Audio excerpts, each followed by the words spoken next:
A lot of the Targas, I wouldn't imagine there'd be too many left because a lot of them used to get cut down into convertibles. Yeah, wow. And they are More starting for to... them now. Well, welcome to a new Dave's Workshop Tours video. And this time I'm at Vintique Moto right in the heart of Melbourne. Max here, who runs the business, is known for his panel work. So let's go inside and see what he's up to. Originally from New Zealand, Max started out in the crash repair business, then cut his teeth in the restoration game working on Porsches here in Melbourne, before starting Vintique Moto. Nicknamed the Rust Doctor, Max has earned a reputation of being able to fabricate any panel to look factory perfect, and now works on cars as wide-ranging as Carreras and Camaros. Okay, Max, thanks very much for having us along today. What would you like to show us about? Yeah, sure. Got a 911 Targa. It's an everyday driver. And he used to drive it to work every day. He used to cut his tools under the bonnet and everything like that. It had a cosmetic restoration years ago, and it's come back into me, and it's starting to rust everywhere. Seals completely gone.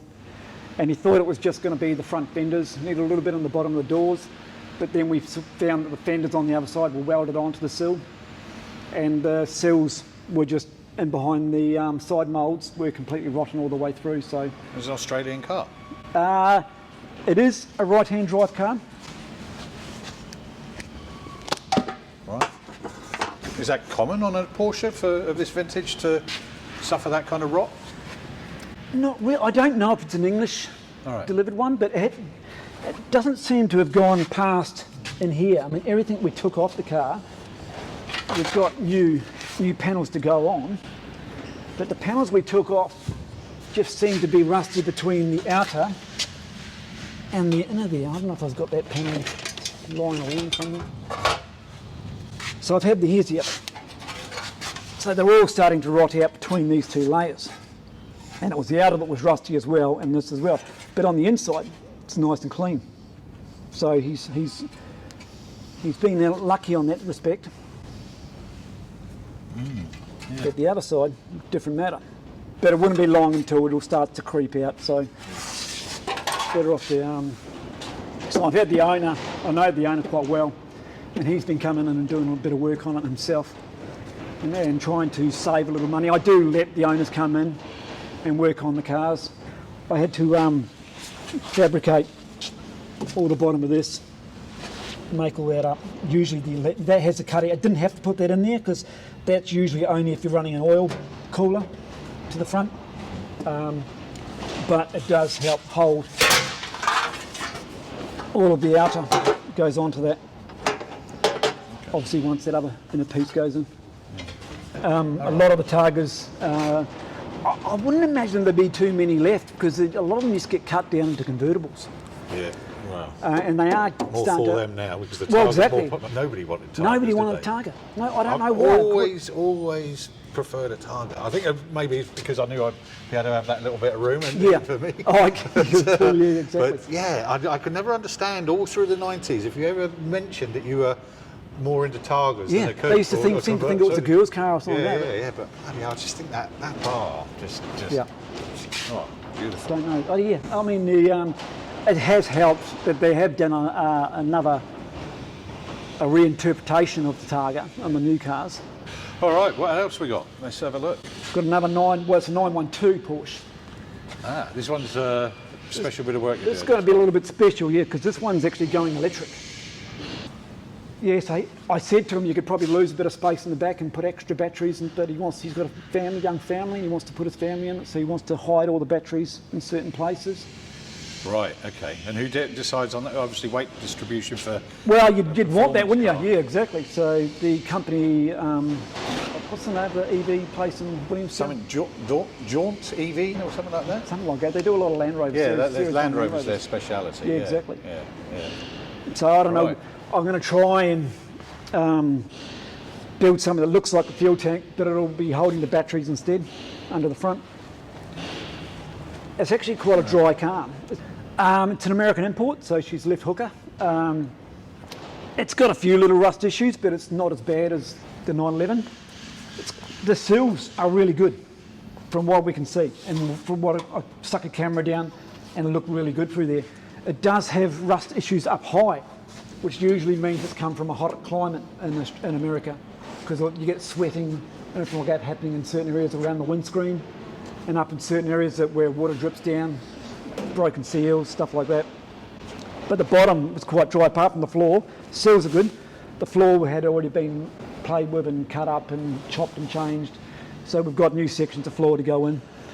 But other than that, it's not a bad looking car, and really straight. The gaps are all nice and tight. So you can tell that when the gaps are all nice and the alignment's pretty good, that it hasn't had any major accidents. The Porsche, as opposed to like a Ferrari or something like that, the mods that have been done over the years and whatever, they're much more acceptable it seems to be with the Porsche. It does seem to be. But does it present more problems with it? Yeah, exactly. Even with this early 356 that I'm just finishing the stage on the filler. It was a racing car in America, so I've done a right-hand drive conversion on this one. But the motors, it's still got the race motor in it, and it's all got 912 braking. It's all been upgraded to 912 brakes, 5-speed gearbox, everything like that. Yeah, tell me about how did it come to you and what work have you done on this one? It actually was a friend's car, and I was doing it for him. It came in for rust issues, flaws. The panel was all bashed up. It was a racing car.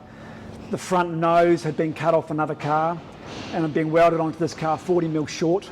So we actually had to extend it, uncut it all, pull it all out, add 40mm to the front, because the bonnet and the thing was aligning like that in the nose. So we brought it all back into queue. The guy that brought this is from Perth, and he wanted me to carry on and finish it. So I've done the finishing. He wanted the right-hand drive conversion done as well. So it's a C.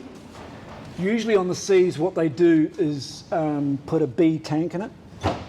But I have, if you go around here and have a look at the front,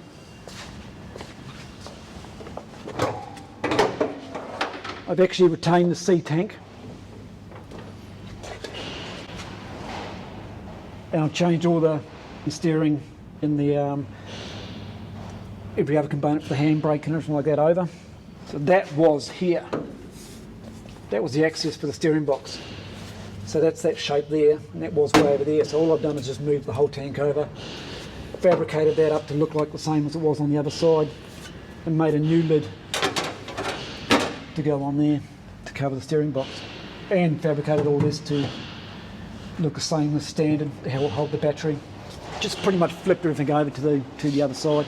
So at the moment I'm just trying to get all the gaps in that right, because they have that perfect 3mm gap. They're known for that, and the alignment.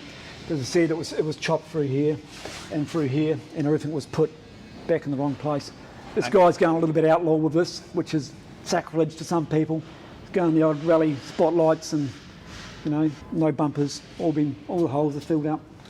Well, there's plenty of pristine factory cars done out there, so yeah, why not do something different? Yeah, it's what used to be really bad is sacrilege to do it to a 356, but now it seems to be more accepted. So yeah, more of it. And when do you hope to have this one?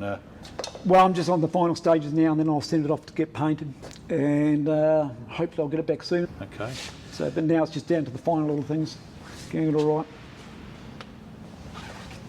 Well, the car has come back from paint, and if that's not the best positioning of rally lights on a 356, I'll eat my hat. Max and I discussed the addition of leather bonnet straps. To my mind, they'd take away from what is already a stunning and unique front end. What do you think? Let me know in the comments section below. That's it for now, but in the meantime, there's plenty to see from other workshops I've visited, so please take a look around the rest of the channel. I'm sure you'll find your favourite classic being worked on somewhere, and if not, make sure you subscribe because it's bound to feature sometime soon.